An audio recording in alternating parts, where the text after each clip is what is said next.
More than 400,000 homes and businesses in Texas are without power this morning following a bombardment of severe weather. Strong thunderstorms swept across the Lone Star State last night, bringing pounding rain, baseball-sized hail, and damaging winds. Winds were so strong, in fact, that they pushed an American Airlines plane away from its jet bridge at DFW Airport. Our Tom Hansen is in Garland, Texas, with more on this relentless series of storms. Tom, good morning. Hey there, Anne-Marie. Good morning to you. You know, it's been noisy behind us up until this very moment when we went live. That's because the cleanup is underway. And just to give you an idea of how forceful those winds were, you can see this massive tree that is down onto this house. It also took this carport with it and folded it over the roof. But as you mentioned, the main concern here is what you can't see, which is power outages, which are still affecting so many people across the state. Roughly 450,000 Texans are waiting for the lights to come on. That's down from 1 million people overnight from those strong, strong winds that swept across East Texas. Back-to-back days and nights of heavy rain, winds up to 80 miles an hour, plus the constant threat of tornadoes and hail up to the size of grapefruits. The unrelenting storms across Texas claimed another victim Tuesday. A worker was killed in Magnolia, northwest of Houston, when powerful winds knocked down 2 homes under construction, trapping him. This latest round comes after holiday weekend storms killed at least 24 people in Texas and 6 other states. The wild weather yesterday stripped rooftops from businesses and homes. Trees were toppled and roadways flooded. Flash flood came about, tried driving through it. I was surrounded by all sides and the car flooded. The storms also took down power lines, plunging about 1 million people into the dark at its peak, forcing officials in Dallas County to issue a disaster declaration warning restoration could take days. I've been doing this for 14 years, and I don't remember ever having a multi-day event quite like this one. Back here in Garland, cleanup crews are busy surveying the damage as heartbroken homeowners clean up what they can. The ceiling, the rafters, the joists, everything came down in there. There's water running through there like a river. And, you know, the White House tells us that FEMA is on the ground doing damage assessment. Local officials are also telling residents how they can report property damage. And people here cannot let their guard down just yet. That's because the severe weather threat looms over us until tomorrow. That means flash flooding and the potential for more severe storms. Anne-Marie? Those clear skies are misleading then. What is the situation like where you are right now?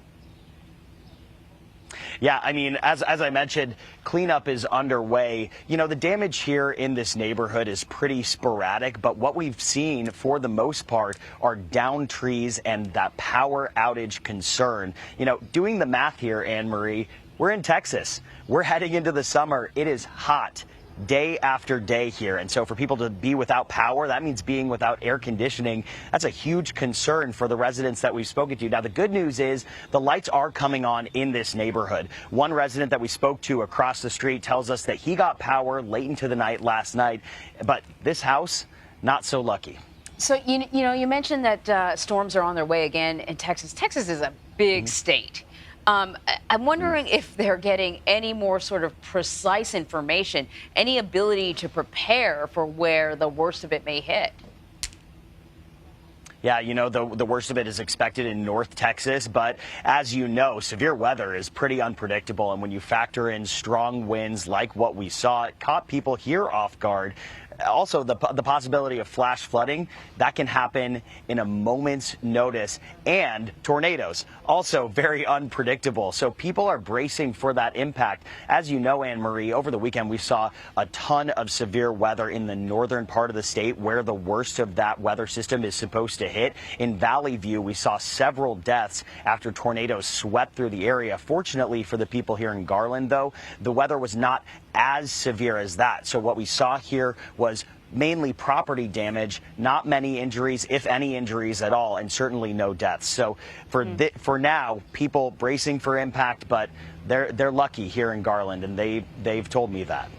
All right, Tom, thank you very much.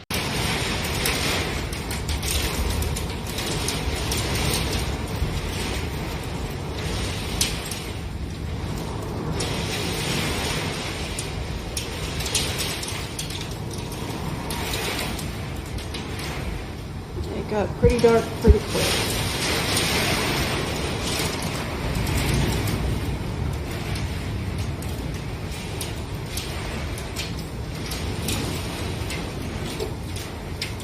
I don't like the fog over here. It's all dark back that way.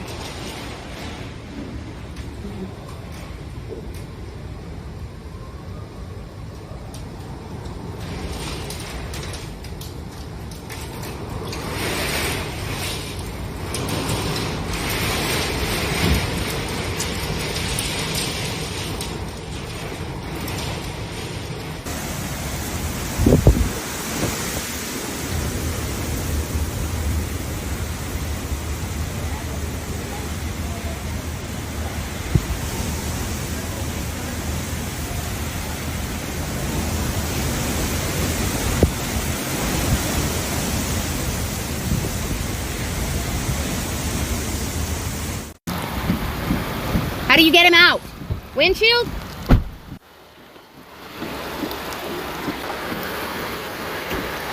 Dust it, baby. Be careful, be careful. Ivy, video.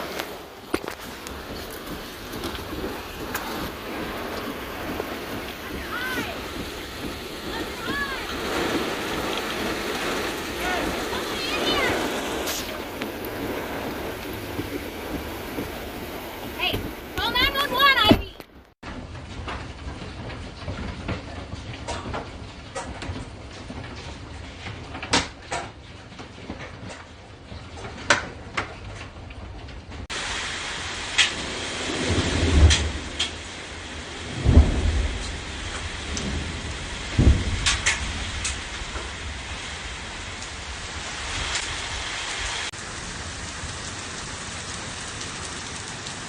Nice.